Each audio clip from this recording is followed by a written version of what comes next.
Hey guys, welcome to Gold Rush Live. I am Jason. I'm your host today. I am joined by one of my really good friends. She's one of the most inspirational traders to my trading over the years, helping me get into the commodities markets, futures markets, and so on. Also, she has a great knack for timing things, understanding the markets, understanding the macro dynamics, and then not to mention getting in things just before everybody else. She's right quite a bit too. It's the reason why I started hashtagging "Don't Fade Mish" many years ago. So let's bring out Mish. Very excited to have her on today. So how are you doing today, Mish? I'm doing great, and thank you for that lovely introduction. And just from my part, Jason and I met, I don't know, like about 6 years ago now. This is Maybe maybe, almost 8, 9 now. oh my goodness. Time Okay. keeps going. Yeah. Yes, it does. And yeah, and it's been a tremendous, well, sort of started out as a student-teacher relationship, but now I would say we're peer to peer. So congratulations for all you have accomplished through the years and now having this show and having me on. So thank you for that. Of course. I mean, it's long overdue. I absolutely love talking to Mish. If you guys have seen my channel on Against All Odds Research, you've seen Mish's the first interview I had on there, and she has a ton of interviews on there. I brought her on just about every show I've ever done, and I'm excited to bring her on this today just to talk markets. I mean, there's It's so much going on right now, so and much. and nobody's better to talk to about it than Mish. And if you guys pay attention, go look at Mish's page. You've seen her on Fox, you've seen her on CNBC, you've seen her on all these different channels. And so we get to bring her out here today to talk about markets, and it's a pleasure for me to finally do that.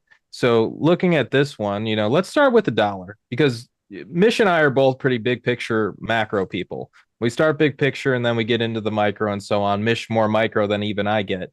So starting with the dollar, like what are we seeing with the dollar? Everybody wants to know where this thing's gonna go. Is it going up? Is it going down? What are you thinking about the dollar here, Mish? Well, one of the things that I like to look at is a monthly chart, because I get two different cycles here. And by the way, everything that I look at is all connected so that I get a story, and it's actually relatively simple. Believe it or not, it's going to look complicated because there's going to be a lot, but it's extremely simple. And sometimes when I really want to understand a longer term trend, to me, the best place to look is not only at the monthly chart, but the two moving averages. I don't know if you can see them very clearly. The lighter blue cyan line, that would be an 80-month moving average. That's like a 5 to 6 year business cycle, typical length of a business cycle. And then the blue line above that, forget about the Bollingers, we can talk about that later. So the Bollingers are the narrower line. There's a blue line there. Of course, my dog has to bark when I do this. Yeah. Hi, can I help you? I'm sorry, somebody walked in. Oh, no worries. We didn't even Okay. hear the dog bark. There, it's good. Right. It's good. Um, all right, James will take care of it. Ralph, stop. Sorry. By the You're way, good. my dog's name is Raoul, which when I do Real Vision, that's the name of, Raoul Pal. So I always like to tease him and tell him I named my dog after him. But anyway, little aside. So the 23-month is the other blue line there, and you can't really see it all that well, but that's a 2 year business cycle, and I love that because basically what it tells you of whether or not we're in a near-term expansion or contraction in a business cycle or a longer term with the blue, the 80-month. And right now the dollar, you can see it where I have it highlighted. The dollar has broken down under the 80-month before, but it hasn't stayed down there very long. Right. So this whole idea of breaking the back of the dollar, I mean, yeah, if you're going back there, that's 2011 that you're looking at. That was when we had the big crash. That was the downgrade of the US. But since then, we've had gentle corrections in the dollar and not much more than that.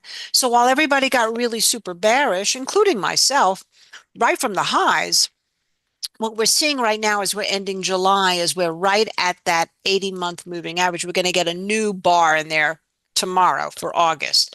I just wanted to show that perspective because let's call that 100 as the line in the sand. If we're going to go back over 100, then I'd say there's a really good chance we're looking at 105 next. If we start to roll over 100, then all we did was rally right to major breakdown resistance And then we can see our way back down, maybe even closer to that 90 level that we had in 2020 and 2021. No, I love that. And like you said, those old highs, part of it was at that time we were seeing this crazy positioning. If we're looking at the hedge funds, they were so long the dollar at that point, and it just kind of had to roll over. There was no more people really to buy this thing at that point. And you got the commercials, meaning smart money started going short. So we kind of saw that massive drawdown. Then we broke that 100 level. So I love that you brought this chart kind of highlighting like either it's kind of a make or break point for the dollar. You also brought this chart, which is just looking at a daily chart of dollar futures. So what are we seeing here, Mish? Well, we broke out over the 50-day moving average. So that was the clear, well, first of all, we had a very clean reversal pattern. And I'm going to put my glasses on so I can see as well. We had that very clear reversal pattern, right, as you're pointing out there at the end of June. And that's the kind of thing I love is when you see a new low, maybe an inside day or some digestion the next day, and then you start to go up. That's a pretty good sign of a mean reversion type trade. This is a very simple chart. We just have the blue, which is the 50-day, and the green above that, which is the 200-day. So now we've had this great rally and we've had a phase change and we're in a recuperation phase. And that's why we're going back to the monthly. This could accelerate into something more. We don't know. Or it can just sort of roll over. If you look to the left, you'll see all that resistance that we talked about at 100. Yeah, right there. We had that one blip through it, but it failed it, trading against the 50. So we could be in a whole new world with the dollar. It could be up. So what does that mean for the market? I mean, that's kind of where I'm really intrigued. We saw that when the dollar had its last big rally, it didn't seem to impact gold very much. Gold was still going up, but it did impact some of the other commodities. So we're going to look at that. And in terms of equities like not such a strong dollar, a weaker dollar, and certainly all the emerging markets that have done very, very well will have a little bit of a tougher time if the dollar gets stronger. So, good for travel. If those of you who've been waiting to go to Europe, because now all of a sudden it got super expensive, it could get a whole lot cheaper for a lot of reasons, by the way, not just because of the dollar getting stronger, but also the fact that airlines are not doing very well. The whole tourism industry is pretty pathetic. Oh, yeah. Yeah. So And so getting back to this one real fast, Yeah. I just wanted to Okay. ask you another Sure. question. So we're talking about equities, and this is something that I've been thinking about too, which is, okay, let's say the dollar gets back up here and we get back up into this box zone. We were calling this in the box, basically Mhm. between that 100, 107 level. So do we think that, just in that level, let's say it just chops around there for a while, do we think that would put much pressure on equities? Or are you looking at like maybe if it starts to actually really break out, that's a point where we'd see a lot of pressure on equities? Well, right. Look at what happened the last time the dollar started rallying after COVID. That was really basically the top of the market at the end of 2021 into 2022. And then what was so interesting is the dollar started coming off even before the market bottomed out. So the dollar is not necessarily a lead indicator. So let's get that straight. And the relationship between the dollar and the markets and commodities is not 100% pure. There have been times when everything's rallying, including the dollar. There have been times when it's been counterintuitive. So, and there's been times when the dollar has been weak and the market is weak. So you don't really, I don't count on it. I just look at it for information. And if you're a currency trader, it's good to know because the dollar pairs have been really in the favor of the foreign currencies. I was all about the Swiss franc a year ago into this year. And now, of course, I would be much more cautious until I see what's next for this good old greenback. Yeah, I mean, you guys have heard me say that a million times. That's straight from the source. That's where I got it from. Understanding the dollar, the relationship to equities, commodities, and so on changes over time. Very important to understand. So let's keep on rolling through because you brought so many good charts. I want to try to hit all of these before we go, and I'm sure you guys all love charts, so I'm going to just kind of roll through them. So Ethereum, US dollar. So this is one that was dead. Nobody wanted it. Nobody wanted to buy it for a long time. That's usually when I see something from Mish getting excited about something. This is dead. China basically was at the bottom. Nobody in the world wanted to buy it. I remember even saying myself, I don't think I could buy this, Mish. And Mish is like, no, I think it's going to bottom out. I think it bottomed right after. I bought Uh, Baba at I think it was $89 or maybe it was even 79. Yeah, it was the low. It was the low. Yeah. yeah, I know Yeah. my strength and I know Mish's. Mish is very good at picking bottoms. I'm better at trends. That's my thing. But Mish is great at picking bottoms. There's nobody I've ever seen do it like Mish. So looking at Ethereum, what were you thinking here? Are you thinking that this thing's got higher to go? What are you thinking about this chart? Well, I didn't really pay much. I actually got out of all my cryptocurrencies that I had in the beginning of this year in 2025. In January, February, I was flat. And I stayed that way for months. I'm an incredibly patient person when it comes to things. In fact, the only time I get into trouble is when I lose my patience and I get into FOMO. And that's when I know it's time for me to take a vacation. Really, because I get saturated and I start making decisions outside of what I know in my brain should be smart decisions. And so when did I finally flip on this? Really, basically, I saw it break out over the 50, but I still didn't really do anything about it. I think I bought Chainlink instead of Ethereum down there because Holden, who was our crypto guy, he doesn't work for us anymore, but he was like, just sit on Chainlink. Chainlink's going to go up. Just buy it. So I bought it down there and I actually got out and then I did nothing again. And then all of a sudden I noticed the golden cross. Look at that beautiful golden cross when the 50 is now clearing the 200. I love my phases. I love the little period of consolidation. Below that, what you have is our momentum indicator all the way down, down, down, down. Go down. Yeah, there you go. That's our real motion indicator. That is a proprietary tool that we have at Market Gauge. It comes from our floor experience where you are able to experience momentum through your senses, right? You can see it, feel it, hear it, taste it, smell it at times. But this, we needed some way. And so they programmed this indicator and it's fantastic. It uses a series of dots, also a 50 and a 200-day moving average. We have shorter time frame ones too. And notice that this started crossing in momentum before the price did. This started clearing the 50-day moving average and we got the golden cross before the price did. So once the price did, it confirmed a bullish divergence in momentum. And then I saw some volume coming in and I bought it. And I went, by the way, on Schwab that day right before it. And she said, oh, I see you like Ethereum. And I said, Nicole, I don't like it. I love it. And I don't say things like that very often. If you ever hear me say something like that, it's a pretty good chance that I feel that confident. And so there you go. Through 25.50 off she went. And now I'm flat again. I got out. I got out at around 37.50. I didn't catch all the way to the top, but that's okay. I'm not necessarily convinced this is over, but as we're going into a little bit of summer doldrums here, I wouldn't be surprised to see a period of consolidation, maybe a couple of moves down. All the great news for this market is in there now. All the mass adoption, the work with stablecoin. I mean, I love Ethereum still, and I think eventually this will take out 4,000 and go, but I'm all about the timing. And we can see the momentum, right, is starting to wane a little bit. It peaked right at that top, hasn't had a mean reversion yet. That would happen when it breaks that dotted line, that blue dotted line. That would be your Bollinger Band. But I'm going to be a little bit patient at this point. So we'll see. So, Mish, I want to also ask because this is something I talk about a lot, but I'd love to hear you actually explain a little bit more. So, you're talking about summer doldrums. I know like you always go on vacations in I think August because I Right. always remember it's kind of around my birthday, and then a lot of traders like also go on vacations and take time off. So, can you explain like what you mean by that? Like, does it something that less volume in the market that makes the market move around in bigger ways? Like, let's say that copper move might have not happened to that degree if it was December. Could you explain that a little bit more?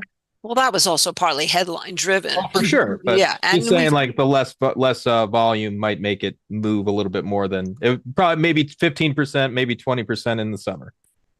Right. Well, I think it really I've always taken vacations in the summer, and I think it starts from the fact that as kids, in school, we had the summer off. So I don't think we ever really get through that, even as adults, and especially as adults with children. So I think part of it is just cultural. The other part of it, of course, is that seasonally, and if you look at Jeff Hirsch's work, the Trader's Almanac, he'll agree with this. Seasonally, August tends to be a weak month. But it really capped for me in that August of 2011 when we had that downgrade. I went on vacation, sold everything out August 7th for all my clients because I wanted to go. I don't always do that, but this time I was just like, I wanted to just clean my head out. And then we had that major crash. So I just feel like we have a lot of elements for that right now. So I'm calling it doldrums. May not be so dull.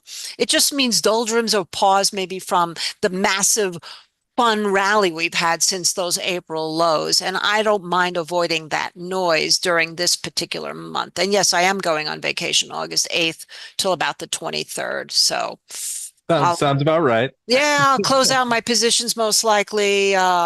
Maybe I'll keep a couple of things that are in the money with stops, but that would be about it. So when you were trading on the floor, did you also see a lot of people taking vacations in the summer? Yes, absolutely. I mean, we're talking New York, right? So the Hampton scene, that's where you found all the traders in the summer was in West Hampton and Southampton and East Hampton. Nice. So But I always love to bring that stuff up with you because nowadays it's like getting people on with real floor experience is hard to do. And I feel like I learned so much from you and other floor traders over the years, and even my great great uncle, like having these experiences or talking, like you said earlier, you can taste it, you can smell it.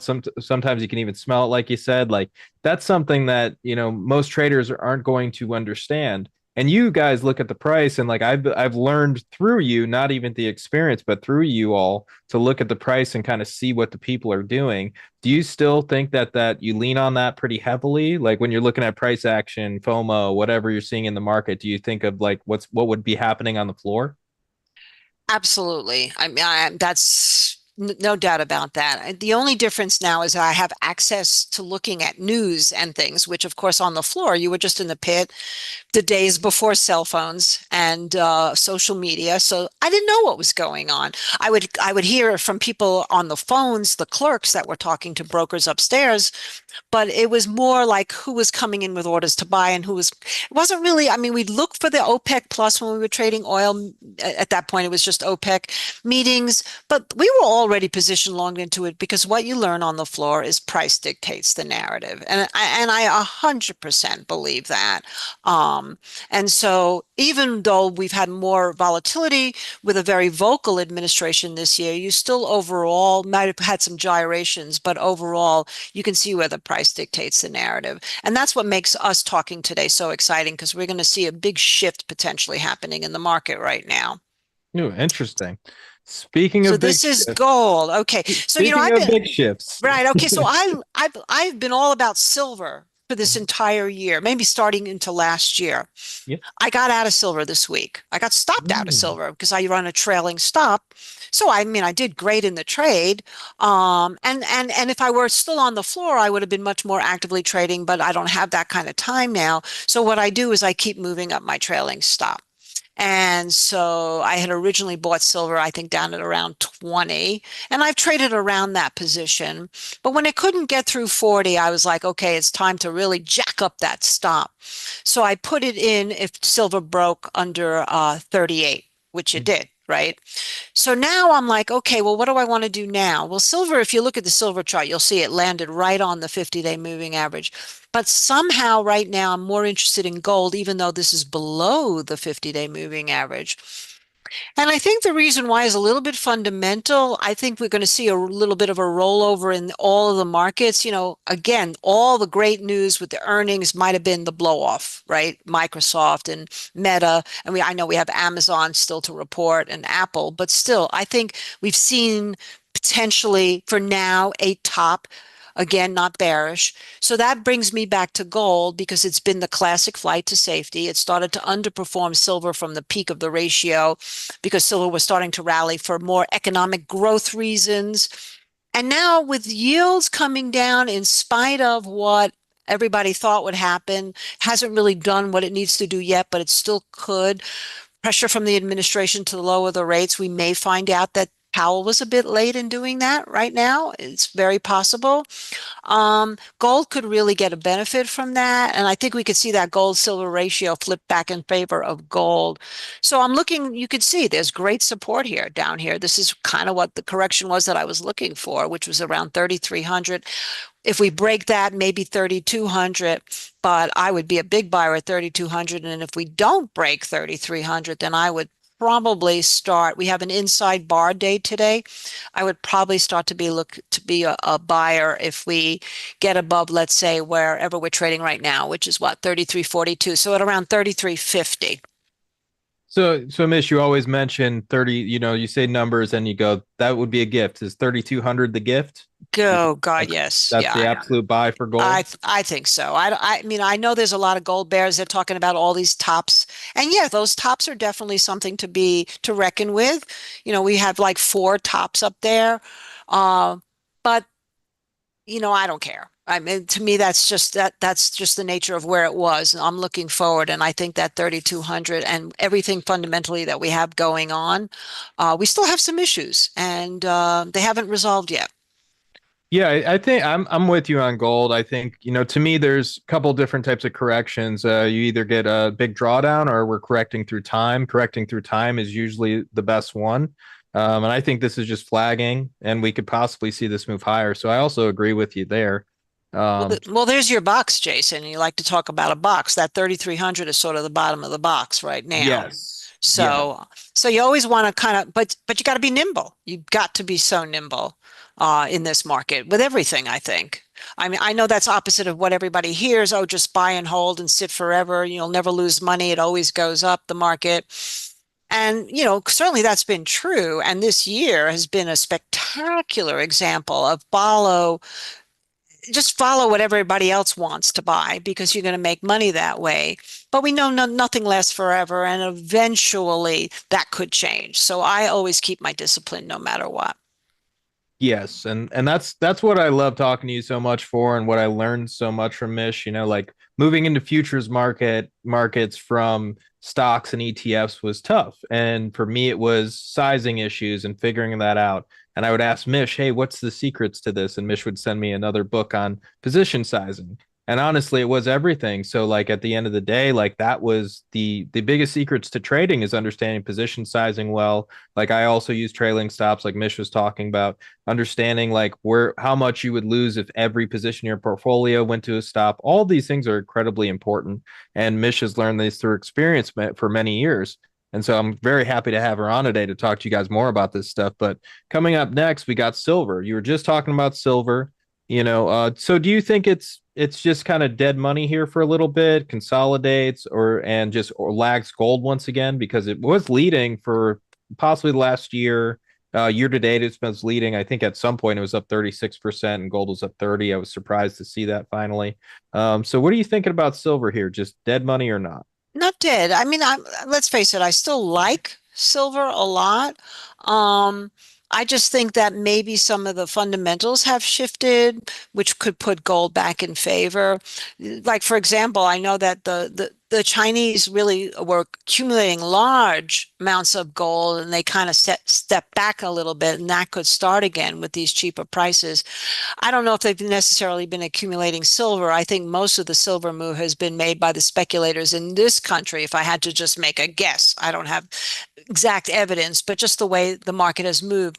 Now, one thing we know about silver, when it looks like dog do, it's been the best buy. And when it looks like it's about to go to the moon, it's been the best short. And, back in the day when I was trading gold and silver, it was the opposite. Things were going parabolic and buyers were coming into strength. And we haven't really seen that in either of the metals. So what I'm looking at right now is in silver is it could do some work, right? I think 36 is huge. I told you I got out under 38. 36 between 35.50 and 36 is huge, really huge. This thing broke out through 34. That was my breakup area. But I think look at how much work we did between really basically 33.50 and 37. We spent quite a number of weeks there. So I don't think we're going straight up or straight down from here. I think we could just chop for a while. And a lot of it will maybe depend on the dollar. And a lot of it will maybe depend on what happens with yields. And a lot of it will also depend on what happens with tariffs and what will happen because we have the August 1st deadline coming up. And also, silver is very high demand in solar. It's used, still a conductor, not as much as, let's say, copper. So also what happens with the economy is going to be a factor here too. And that's where we'll look at the modern family. So I'm kind of like not into this right now, but I watch. But that's why I say, that's why I've got my eyes more on gold, because that could supersede all of everything I've just said and go up on its own. No, I love that because I think everybody's looking at silver. We've seen the miners have a crazy year. Still, even if you look at it, I'm sure they're well above and beyond any of the spider sectors this year. They were hitting 60%. They're probably pulled back to probably 50 or something right now in GDX and GDXJ. But I'd like to see silver has to continue to move if that's going to be the trade. I can't see a situation where the miners continue to move if silver starts to become a laggard.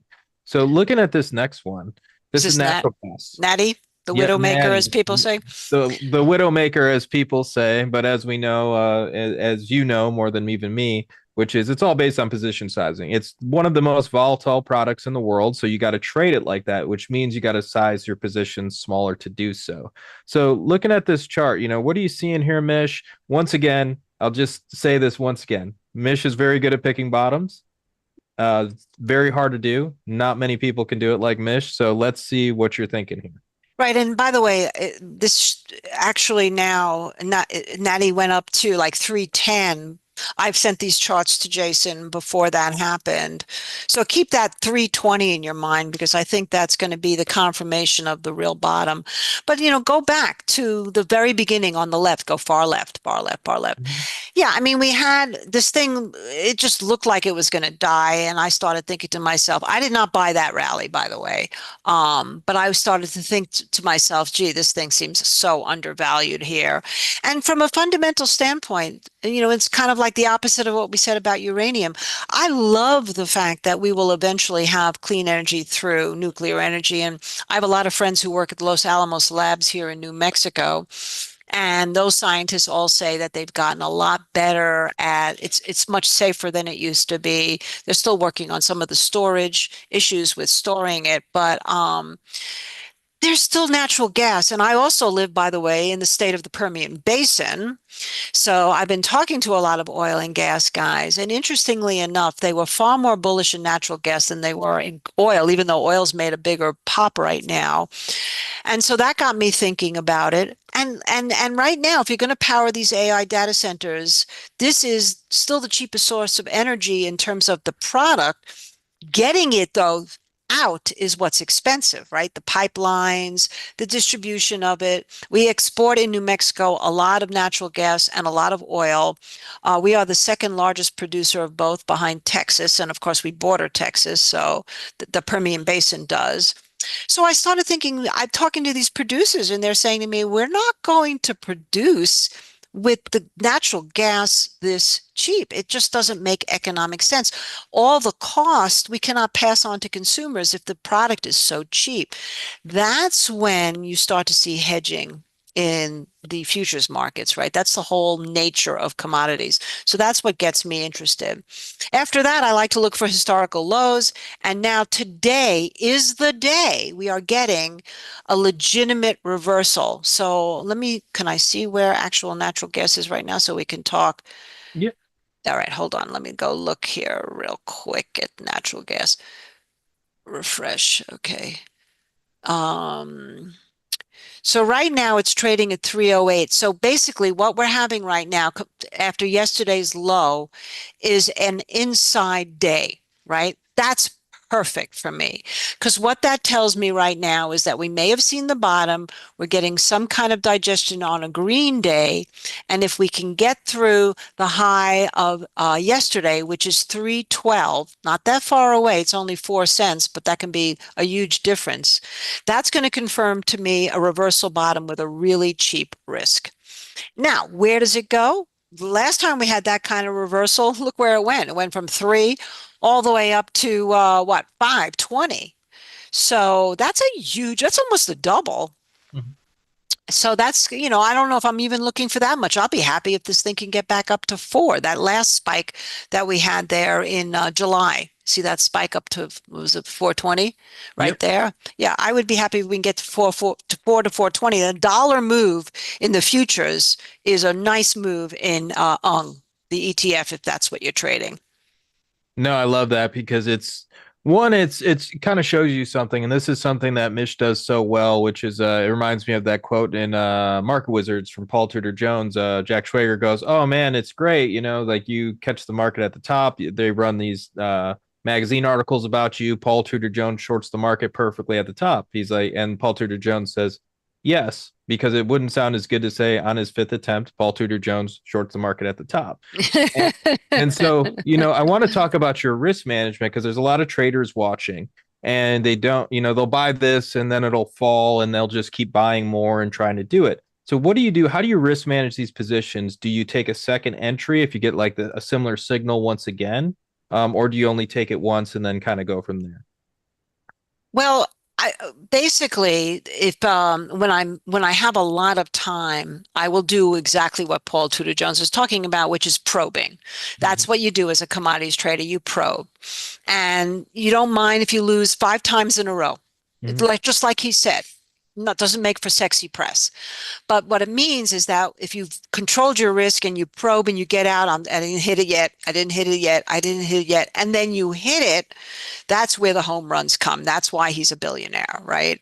And actually, he and I were contemporaries on the floor of the commodities exchange back in the day. I was just a young 20 something year old at the time, but he was a legend then because of his incredible discipline and his incredible ability to see the bottom of markets. So if he went into a pit, everybody rushed into a pit, right?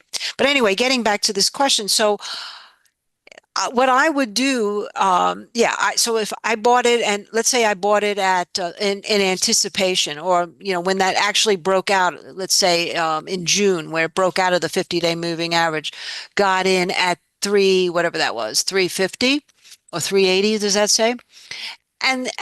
But I wouldn't have gotten out right away. But as soon as it breaks down back under that 50, and then that same day 200-day moving average, I take my small loss, and that would be the end of it.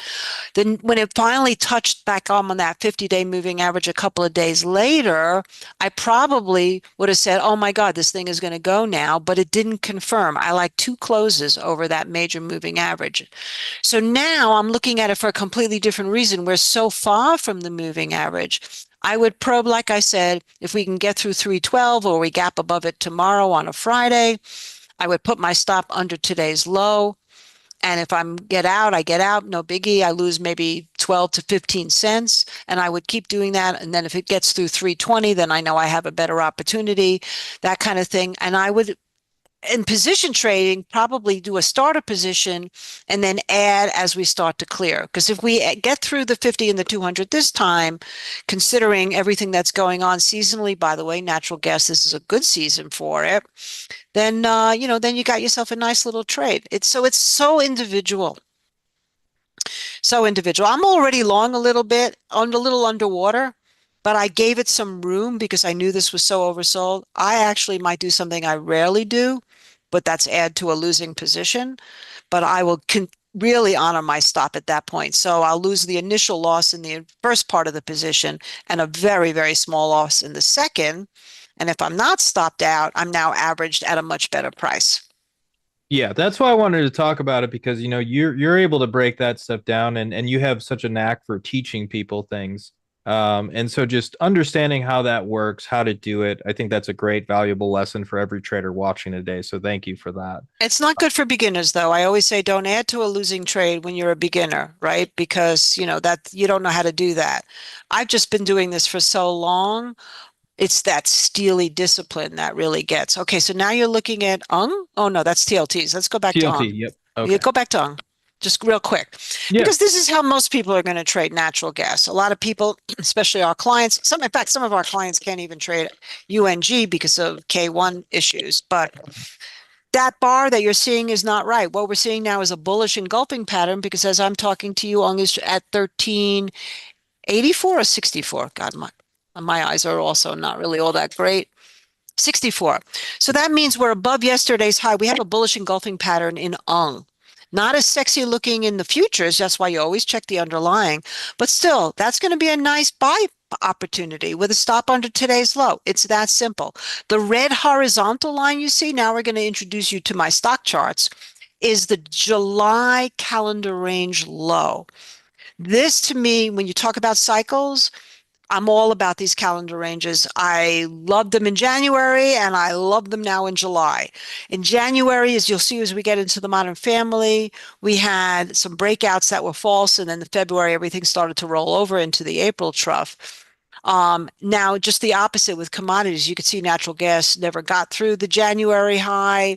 It waffled around between the January low, never got through the January high still. Then it broke down under the January low. Now we have a whole new reset. So we have a new low, the July low. We haven't gotten through that yet.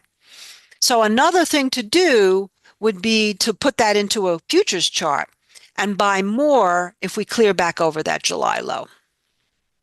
No, I love that. I think the January range, you talked about that for years, which is when we're looking at the S&P 500, I know you're always looking at that. When we break below that, it's time to be bearish. When we are holding that range and we break above that range, it's time to be more bullish. So I love that little lesson there with natural gas futures, because that works for everything. Like It works for everything. it's And very notice, significant. look at the 50-day moving average there, that blue one. It's right in line with the July 6-month calendar range high. So, those are the kinds of things that I don't know if it'll get there, but that excites me. I love when we see convergences of indicators. No, I love that. And so ending off the energy complex with crude oil. So let's talk about crude oil. This is one that, I know you and I have both had some ideas about this one, looking at XLE, looking at crude oil. So what are we seeing here now? It's, thinking about all the volatility that's happened in the last week or so, and then looking at crude oil is kind of just shrugging it off. Even after that huge move, which was very news related, you and I are both kind of the same about when you see breakouts on headlines, it's kind of a that's probably going to come back into the zone once again. But now, what do you think about oil? Do you think this thing's ever going to start moving again? Do you think it's just going to go sideways and frustrate us all till the end of time? What do you think about crude oil, Mish? Well, a lot of people would have told you it's never going to get back to $70 a barrel. It was Yep. going down to 50. That's always when I get the most interested because that's when I go, okay, why? And then when I realize there's two very separate camps in terms of this administration and oil. There are the camp, and these are oil guys that I know in New Mexico who say that the pressure he's putting on the Saudis to pump, pump, pump, knowing darn well that he can't really say drill, drill, drill here in this country for the same reason we just talked about with nat gas. Producers do not want to drill if it goes down below $64 a barrel, especially the smaller producers. Some of the bigger ones, I think, can basically still make money to about $60 a barrel. But still, so you have on one level people thinking really negative because Trump is going to put the pressure on the Saudis. He went there, he had that great trip, and very strategic. If they continue to pump, pump, pump, that would definitely put pressure on the oil prices. However, A, that hasn't necessarily happened yet, and B, demand is stronger than what people thought it would be. And again, if we're looking more domestically at the Permian Basin, the rig counts have gone way down. The amount of oil that's being produced is way down compared to about a year ago. I keep that in my head, right? So that doesn't mean that I'm madly bullish in oil, but it certainly meant that we bought XLE instead of oil, but I have bought oil this year and made money. I bought right before the Middle East conflict. For exactly all the reasons I just told you, I didn't even know that that thing was going to happen with Israel and Iran. And I was long at like $60 a barrel, and I wrote it and got out that long, big red candle because I had my trailing stop and I got out. So, that was just luck. That was more being lucky than being smart. But now, it come back up in the face of everything. So that tells me there's some really good potential here. I think that if we can hold above 68, that's my number, $68 a barrel. We can hold above that. Anything could happen. Is the Middle East situation completely resolved? We don't know. I mean, it's really hard to say, but I would not get negative in oil unless we break down under 68. And if we can really hold above 70, I don't see any reason why we can't get to 75 or higher. Yeah, I agree with that. I think that oil's, so many people wrote it off. I was just talking about the chart of XLE the other day.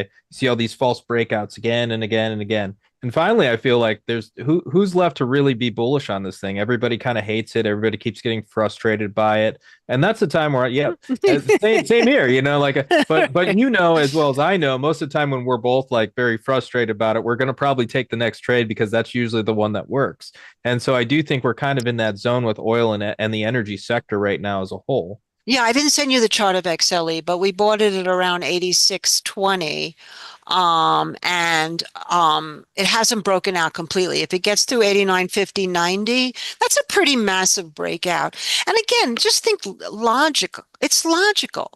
If we're going to have all this demand for energy, and XLU, the utility sector, has done extremely well, not necessarily the way it used to. You do well because the market was doing poorly, so people went to safety. It's doing well because the grid system is stretched as can be, and this is only adding to it. And the whole bring it back to America is going to add to it more. You need sources to get through these utilities. It's almost mind-boggling to me how undervalued gas and oil is. Uranium, like I said, made the big move because all the younger people were like, yay, clean energy, future. But it's future, it's not here yet. So I've already speculated in that. Now I think the time is to speculate in the actual real energy because we're going to need it. No, That's my that's my opinion I anyway. completely agree. No, I completely agree. I think that's going to be something significant. I think it goes right with the AI story, everything. I think it's a very significant thing to talk about. So we'll get to the Modern Family just after this. We probably got about 10 minutes. So let's get through these, but I wanted to bring up TLT. You keep talking Right. about bonds. I know you and I are kind of on off sides in this, and I think it's more time frame. So I'm wondering what are you thinking here with TLT? Are you thinking it's a short-term move, long-term move? All What right. do you Well, think? well, first of all, let's go down to the very bottom of the chart. That's the real Mhm. motion. There's my momentum indicator. Notice that the 50 and the 200, the red dots are trading above it, and the 50 is fast, very greatly approaching that 200 for a golden cross. Remember, I showed you another chart before. I forget which one it was. Oh yeah, it was Ethereum, where we Mhm. had the golden cross. And the real motion indicator was above both moving averages long before the price. Now, in this case, the bonds are over the 50. They're holding the January calendar range low. It almost looks like a double bottom from the last peak low we had in May to the one that we just had more recently. And so it's the momentum that's getting me interested here because it's telling me the momentum is starting to show signs of life in the bond market. So I don't really care at this point what Powell says. We know we had two dissenters yesterday at the meeting. We know what Trump wants. And so far he's had a pretty good track record of getting what he wants, which is why I'm so split on the oil and gas side, not so much the gas, but the oil, because I know he wants cheaper oil, but nonetheless, we'll follow the price. In this case, I actually really agree that he is going to get his lower yields. It makes sense. The second largest expense we have in the United States of paying the government is the interest on the debt, and we have a lot of debt. And the higher the interest rates, the more stressed we are. And that's why we keep adding money because we need to pay that off to keep the government going. So, for all these reasons, I think that this could be the great fade trade. And yet I haven't really jumped in yet because I don't know. I just want to have a little bit more evidence of it. And again, also, I'm kind of thinking, I'm going to sort of take off a little bit here. So I don't want to get too involved in something as volatile. But look at that January calendar range high. If you look at the one behind it, to the left, that's the January calendar range high. And we were above it and then we failed it and then we failed it again in May and we never got through it. Now it's almost perfectly in sync with the July one, and right above that is your 200-day moving average. So even if I have to pay up for this, I'm okay with that. that would be more confirmation that this massive box, as you like to call it, has been an actual giant bottom and yields are going to go down. Yeah, that's the thing to me right now. It's more like we just need to see the evidence. And if the evidence was coming in, I would change my mind. I'm still thinking the long end of the curve, possibly higher yields until something happens. Yeah, I Uh, probably should have sent you the monthly chart. That would have been really interesting. That thing, when that broke down, I mean, it was obvious that the bonds were going to, the yields were going to scream higher. And that mhm. was back in 2022. Even before that, it broke the 23-month and the 80-month. Since then, we've been trading below the 23-month now for a long time. And that comes in at around 92. So, like I said, even if you don't get in at the bottom, this is one that I don't feel like I need to pick the bottom. I rather see the evidence of it because if the yields go back down and this breaks out over 92, we are now reversing a 3-year cycle to go back into a possible period of lower yields and TLT in a growth cycle. So, and there's a long way up between the 23-month and the 80-month that comes in at 121. We don't even have to go that far. It would just be a nice trade. No, I love it. Let's move on to the modern family. So Okay, yeah, let's do that because I think we've talked about a lot of commodities here. So you can see, watch the energy, watch the oil, watch the gold as the flight to safety, maybe silver, not so much. We didn't even talk about copper. We don't need to talk about copper right now. So you can kind of see what I'm thinking about. I also would keep my eyes on DBA, because DBA has been basically under pressure, but that could always get interesting. But let's go to the modern family because this to me is the macro right here. mhm. So again, let's go back to those calendar ranges. On the left side of the chart, you have IWM, that's the Russell 2000. If you look at the SPYs and you look at the Qs, we are way through those calendar range highs, right? But we were also in January. I didn't give you that much history. You see it a little bit in XRT, but in January, everything started out well, new administration, everybody was optimistic. Oh, the market's going to scream higher. And IWM started to roll down. So did XRT, so did IYT, and SPYs and Qs eventually followed. It took a little bit longer for the Qs because of the growth stocks, but that's when everybody was buying NVIDIA at the highs, and I was getting upset about that. So right now, what we are in a situation is where it's not horrible because the momentum is still looking pretty okay down below. The red dots are still above both moving averages, but it's a little bit frightening that we can't clear that July high in IWM.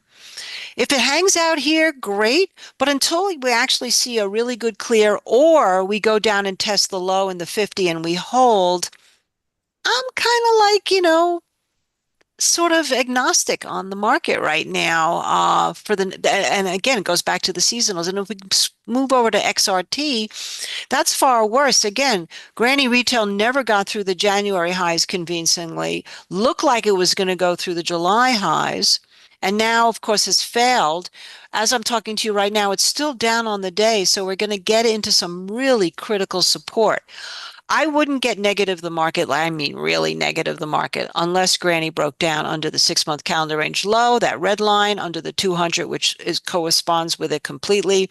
And the momentum starts to break down also under those lines down below, which right now it's holding onto major support. So we have to hold here. We could rally from here, but if we can and we roll over, first clue, maybe we're in for a bigger correction. Yeah, that's perfect. Because to me, this is like something that, you taught me, something I use all the time. People hear me talk about it, but understanding the inside of the market, you're so good at this. So now we're looking at transports. We're looking at semiconductors. Semiconductors have been really resilient. Transports, not so much. What are you thinking about here? Well, I mean, let's look at this. This is such an interesting looking chart because if, again, let's start at the bottom is the real momentum, and it's sitting right on the major moving averages. It's a make or break. At the same time, the price is sitting right on the 50, the 200, and the July 6-month calendar range low. So with the three groups of the IYT, XRT, and IWM, they sort of change leadership. I have seen IYT like after 2008. IYT and IBB bottomed first, interestingly enough. And I was like, okay, things are starting to move again. And obviously IBB would be a sort of a separate thing, and we'll talk about it. But now we're seeing, how could this is part of the tourism stuff that we've been talking about, airlines sort of suffering, but this is also related to the consumer. And we had terrible earnings come out of UPS this week. So if this starts to fail convincingly from here, it may take the others a bit to catch up, but I certainly would not be a big buyer of equities if that happens. And that includes the growth stocks. And if it holds here and starts to move up, maybe this was just another shallow dip like we've seen. Semiconductors is even more fascinating to me because today, as we're talking, semiconductors are now back underneath the calendar range high. So with all these great earnings and all these AI generated companies that run on chips, chips are failing right here at the highs. Another big sign of caution. If semiconductors really roll down from here, then all the weakness we're already seeing everywhere else will only get weaker. Everybody thinks that value is going to lead. No, it's not going to lead. It's not going to lead. Growth is going to continue to lead until one day when we really have put ourselves in a situation where our economy is booming here in the United States. We still haven't seen that yet in tension, but that's why the modern family is so important. Semiconductors being a part of it. If that can rally from here, everything else holds up, okay, that would be fine. But right now, what it's suggesting to me is the market's tired. And even the growth area is starting to look tired. And even NASDAQ is down on the day right now, which is kind of interesting. Yes, but the one thing I wanted to add, Mish, and we probably have to go in a sec, but something to just talk about right at the end. Thinking about, you've always taught me like history is always important, like looking at market history. So I'm a big student of history and looking at like the Nifty 50 stocks, talking about the 50s, 60s. And like you just said, like you get this rotation and you keep mentioning earnings. Hey, we're seeing these great earnings. That's a thing that happens almost every time when we're near a cycle top is you have these amazing earnings. Everything looks amazing. It's never going to stop. And then it stops around those periods of time. So are you looking at more of a, let's say rotation into maybe a more stagflationary cycle, rotation into something else, like out of these big tech and AI names into something else? What are you looking for right now before we go? Well, it depends on how severe a crash might be. If we get like a really good drop, like a 10 to 15% drop quickly, everything will go down. We've seen Mhm. that over and over and over again. But if this is just going to be sort of an August lull where we roll down and it's controlled and we don't see great volatility because the volume is not there and people have sort of maybe evened up a little bit and are walking away, then I would really be looking at some of those commodities that we talked about, the energy space in particular, the gold.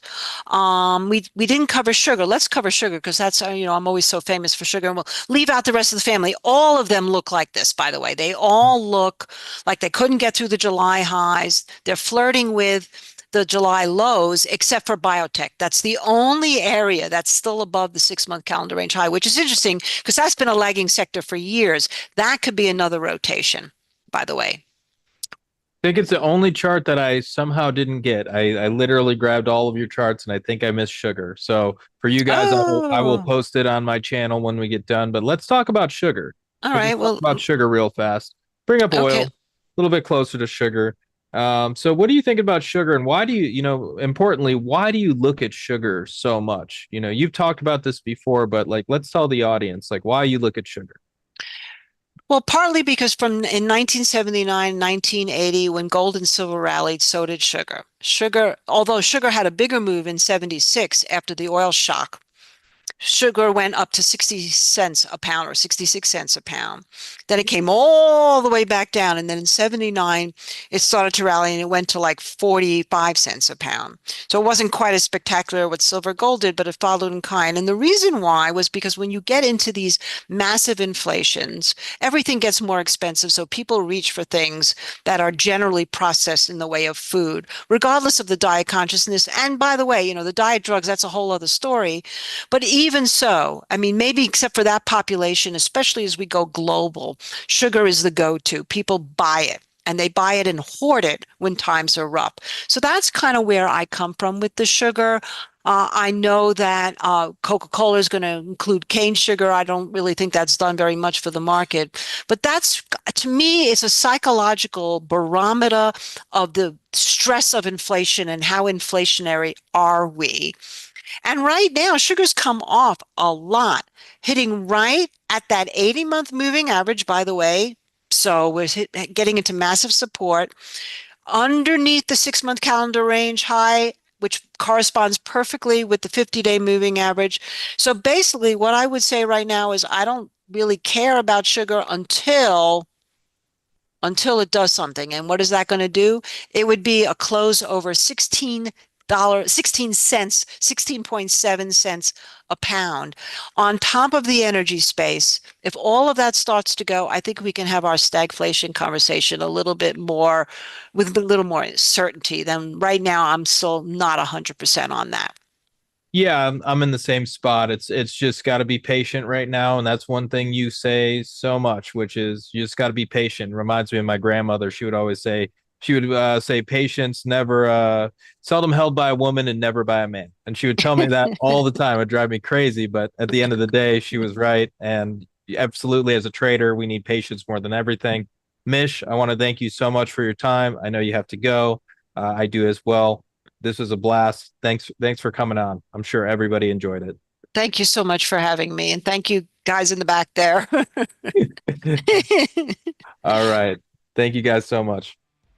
Bye, Jason.